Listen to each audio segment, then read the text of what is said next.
you, everybody. Wisconsin, Michigan, and Pennsylvania.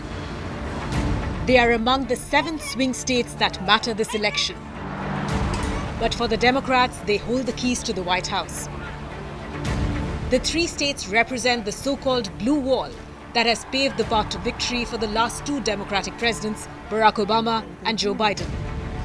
But with less than 2 weeks left until the November 5 election, there are concerns within Kamala Harris's campaign about whether the vice president can claim all 3 states. He has no plan for how he would address the needs of the American people.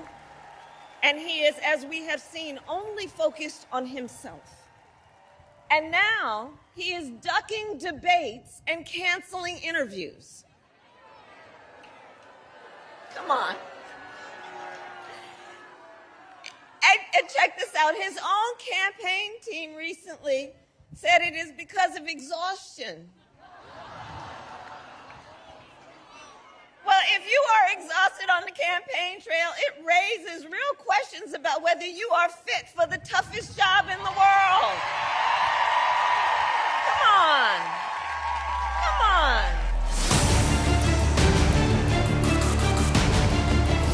Democrats are staring at a possibility of the blue wall breaking this year and Michigan or Wisconsin going to Donald Trump.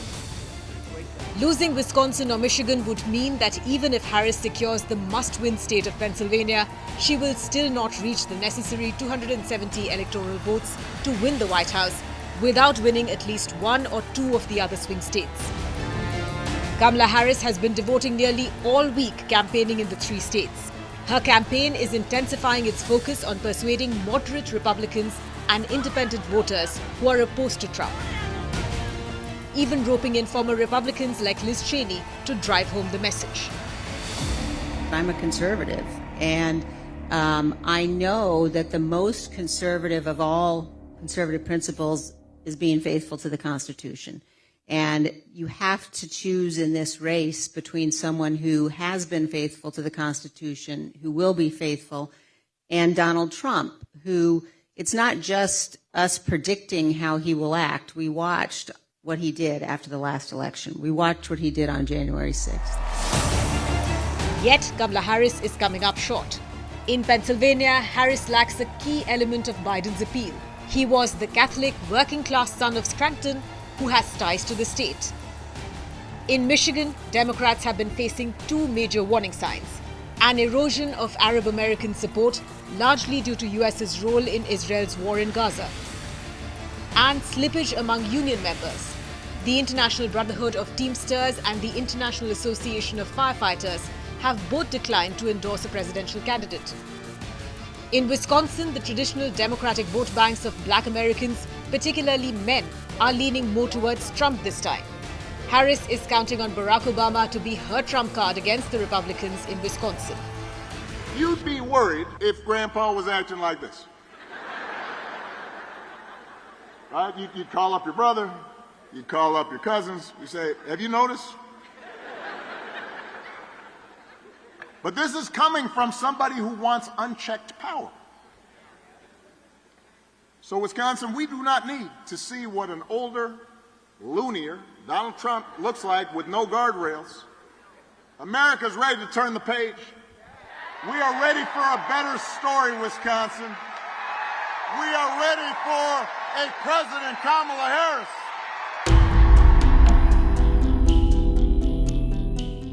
Now there is doubt over the states that were previously in the bag.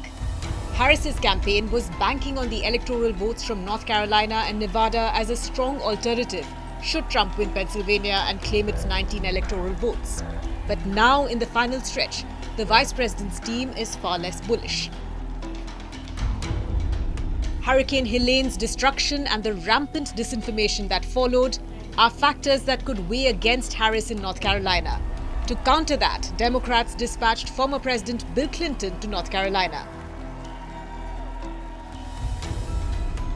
He wants 4 more years of chaos, 4 more years of the blame game.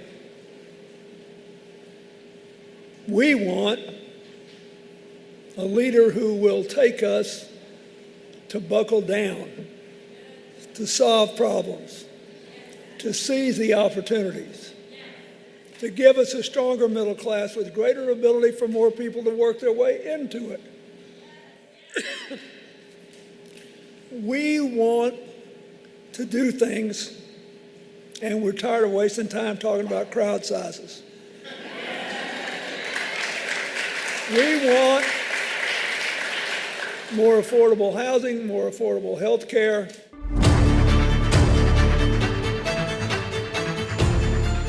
The Democratic map had expanded after Joe Biden exited the race. Arizona, Nevada, North Carolina, Georgia, and the Blue Wall states were all in play. But the initial excitement of Kamala Harris has settled into a historically close race. Sensing opportunity, Trump's campaign is trying to flip the Blue Wall states.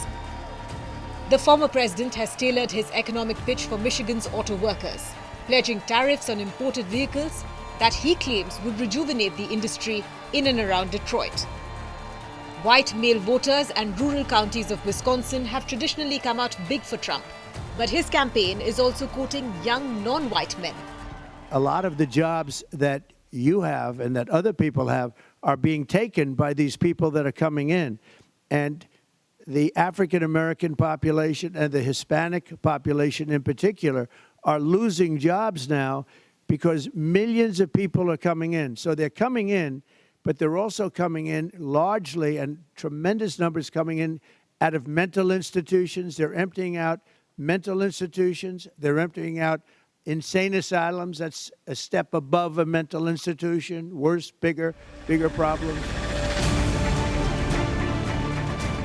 Wisconsin, Michigan, and Pennsylvania tend to go one way in presidential elections. Only twice in the past 50 years have they not chosen the same candidate. Harris has a small advantage in the Blue Wall states, having won them alongside Biden in 2020. But with both candidates currently locked in a dead heat, Harris's campaign is reallocating resources and ramping up voter outreach to prevent any potential cracks in the Blue Wall.